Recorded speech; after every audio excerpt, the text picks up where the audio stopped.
سکندر اعظم نے مصر فتح کرنے کے بعد مصر میں ایک شہر اسکندریہ کے نام سے بسایا اور یہاں اپنے ایک جرنیل ٹولمی سوتر کو بحیثیت گورنر مقرر کر دیا جن کا تعلق یونان سے تھا۔ سکندر اعظم کی موت کے بعد اس کا کوئی لائق جانشین نہیں تھا، اس لیے اس کی فتح کی ہوئی تمام سلطنتیں اس کے جرنیلوں میں تقسیم ہوئیں۔ چنانچہ مصر ٹولمی سوتر کے حصے میں آیا اور ٹولمی سوتر کے خاندان نے اگلے 300 سالوں تک مصر پر حکومت کی، اور اس خاندان کی سب سے آخر میں حکومت کرنے والی ملکہ کلیوپیٹرا تھیں۔ مصر میں مرد حکمران کو فرعون کہا جاتا تھا اور بالکل اسی طرح عورت حکمرانوں کو کلیوپیٹرا کہا جاتا تھا۔ کلیوپیٹرا کا اصل نام کلیوپیٹرا دی سیونتھ کلیوپیٹر تھا۔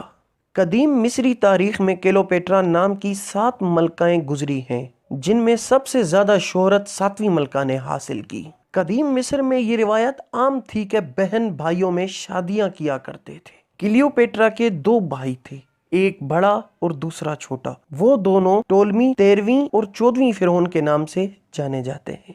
باپ کے مرنے کے بعد کلیوپیٹرا کے بڑے بھائی نے اپنی 11 سالہ چھوٹی بہن کلیوپیٹرا سے شادی کر لی۔ اس کے مرنے کے بعد کلیوپیٹرا کے چھوٹے بھائی نے تخت و تاج سنبھالا اور روایات کے مطابق اپنی بڑی بہن کلیوپیٹرا سے شادی کر لی تاکہ وراثت تقسیم نہ ہو سکے۔ تب کلیوپیٹرا کی عمر 18 سال تھی اور اس کا خاوند صرف 13 سال کا نابالغ تھا۔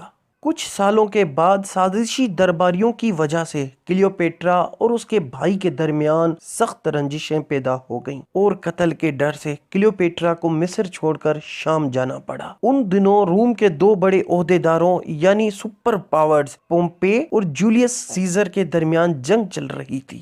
اس جنگ میں پومپے کو شکست ہوئی اور وہ اپنی جان بچا کر پناہ لینے کے لیے مصر آ گیا، جہاں کلیوپیٹرا کے بھائی ٹولمی 13 نے اس کو قتل کروا دیا۔ اپنے حریف پومپے کے تعاقب میں جولیس سیزر بھی مصر پہنچ گیا۔ کلیوپیٹرا کو جب اس کا پتہ چلا تو کلیوپیٹرا بڑی ہمت کر کے چوری چپ کے جولیس سیزر سے ملی اور اپنی سلطنت اپنے بھائی سے واپس لینے کی مدد طلب کی۔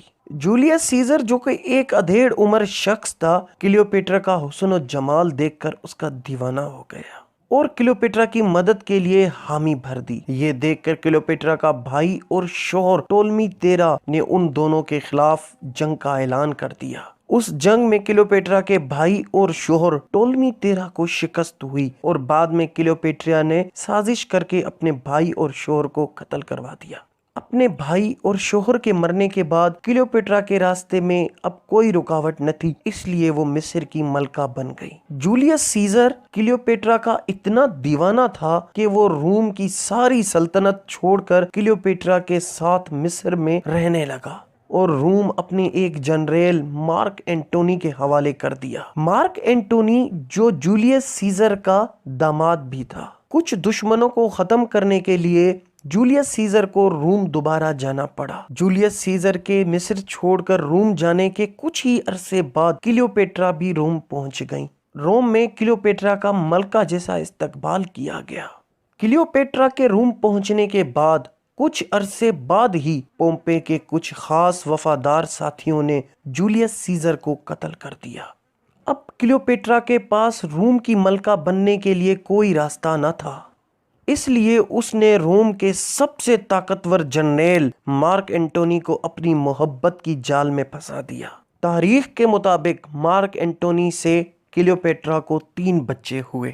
مارک اینٹونی اور کلیوپیٹرا نے مل کر جولیس سیزر کے بھتیجے اوکٹاوینس کے خلاف اعلان جنگ کر دیا، مگر اوکٹاوینس نے مارک اینٹونی کو عبرتناک شکست دی، جس کے بعد مارک اینٹونی نے خودکشی کر لی۔ اس کے بعد کلیوپیٹرا نے جولیس سیزر کے بیٹے اوکٹاوینس کو بھی اپنے حسن کے جال میں پھنسانے کی کوشش کی، مگر ناکام رہیں، کیونکہ اوکٹاوینس اپنے باپ جولیس سیزر اور اپنے بہنوئی مارک اینٹونی کا انجام دیکھ چکا تھا۔